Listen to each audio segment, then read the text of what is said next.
चलते हैं आपको राजस्थान विधानसभा में इस वक्त नेता प्रतिपक्ष गुलाब चंद कटारिया क्या कुछ कह रहे हैं। कोई चिंता की बात नहीं, जो डूबना है प्रदेश को तो डूबेगा। मतलब 10 वर्ष में चाहे मेरा सरकार रही हो चाहे आपकी रही हो, किसी मैं स्वयं शिक्षा मंत्री हूँ, अपराधी होऊंगा, कोई चिंता की बात नहीं। लेकिन आप कम से कम इन 10 सालों से इन जितनी कोचिंग संस्थाएं चल रही है, इनकी जितनी परीक्षाएं हुई है, उनके परीक्षा के रिजल्ट के साथ आप एक टीम लगा करके इनका पोस्टमार्टम करो, तब आपको समझ में आ जाएगा कि ये बीमारी कहाँ से चली है। ये बीमारी इन व्यवसायियों के थ्रू चली है। मैं और आप पेपर आउट करेंगे, पेपर लाऊंगा 5 लाख दे दूंगा, 8 लाख दे दूंगा, मैं क्या 2 करोड़ 5 करोड़ 8 करोड़ दे सकता हूँ क्या भैया? ये सारे के सारे जो पैसे देने वाले बड़े बड़े दिग्गज लोग हैं, जो कोई 10 करोड़ में पेपर ले जाता है, कोई 3 करोड़ में ले जाता है, कोई 2 करोड़ में ले जाता है, फिर अपने कोचिंग संस्थान में रिजल्ट लाता है, उसके बाद बड़े बड़े पोस्टर बाहर लगाता है, मेरा 100% सिलेक्शन।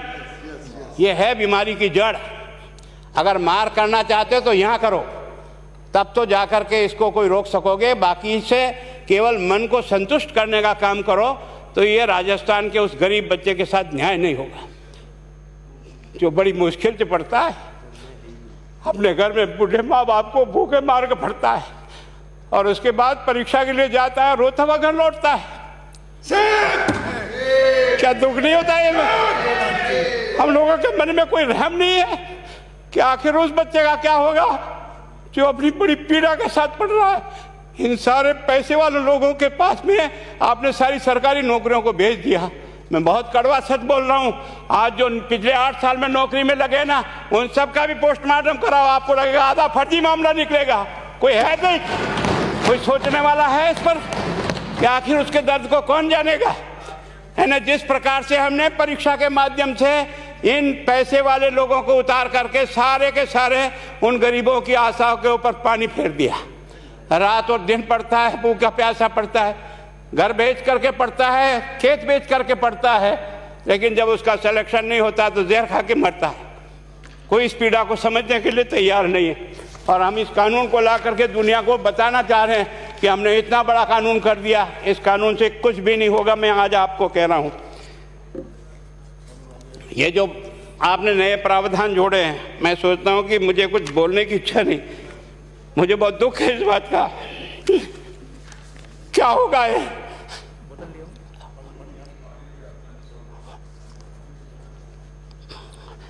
किस तरह की गैंग पाल ली है हमने? पानी पिला दो, है ना। मैं उस दिन भी पूछा था कि मैंने कहा ये शिक्षा संकुल पे है, जिन लोगों को ड्यूटी पे लगाया, इसको लगाने वाला दोषी कौन है, जिसके कारण से पेपर जो है ना काट करके निकाल दिया। ये तो ठीक है, भाग्य हमारा अच्छा था कि सवाई माधोपुर की घटना फूट गई और एसओजी को उसमें हाथ में लग करके कुछ केस लग गया। अगर वो केस नहीं लगता तो आज आपकी सारी नौकरी पर इन सब बड़े बड़े दलालों के स्कूल में पढ़ने वाले बच्चे होते और मेरा गरीब का बच्चा अपना घर लौट के जाता। क्या दुर्भाग्य है। और इस कारण से केवल इसके लिए खुश मत हो जाओ कि हमने कानून बहुत सख्त बना दिया इसलिए अपराधी रुक जाएगा। नहीं, सिस्टम को बदलना होगा, ये परीक्षा का सिस्टम चेंज करना होगा। मैं सोचता हूँ कि क्या हम इतने अक्लमंद बैठे हैं, क्या इस व्यवस्था को चेंज नहीं कर सकते? क्या एक ही पेपर हर राजस्थान में 20 लाख बच्चों को दिया जाए? क्या इसका कोई ऑल्टरनेट नहीं हो सकता? इसका ऑल्टरनेट सोचना चाहिए कि हम परीक्षा को टुकड़े टुकड़ों में कैसे कर सकते हैं। जिले के अनुसार पेपर नहीं, एक नहीं हम 25 पेपर बना सकते हैं। कौन से सेंटर पर कौन सा पेपर जाएगा कोई तय नहीं करेगा कौन सा जाएगा, और हम जो इच्छा होगी उस सेंटर पे वो पेपर भेजेंगे। और ये जितने भी प्राइवेट कॉलेजों में आपने सेंटर बना रखे उनको बंद करो, इनको तुरंत बंद करिए एक ऑर्डर से। जितने भी सरकारी विद्यालय है और सरकारी नौकर ही एग्जामिनर बनेगा और एग्जामिनेशन करेगा, तब तो आप इसको बचा पाओगे। ताकि आप और मैं कितने भी कानून बदल कर दें, आपका वो जांच करेगा, आपका वो अधिकारी आएगा। आपने कहा भाई सेशन जज के नीचे नियुक्ति नहीं होगी, इसके अलग से कोर्ट होगा, बहुत अच्छी बात है। प्रोविजन जो आपने डाले हैं वो स्वागत योग्य है, स्वागत करता हूँ, पर इन प्रोविजन को लागू तो आप और मैं ही करूँगा, कौन करेगा?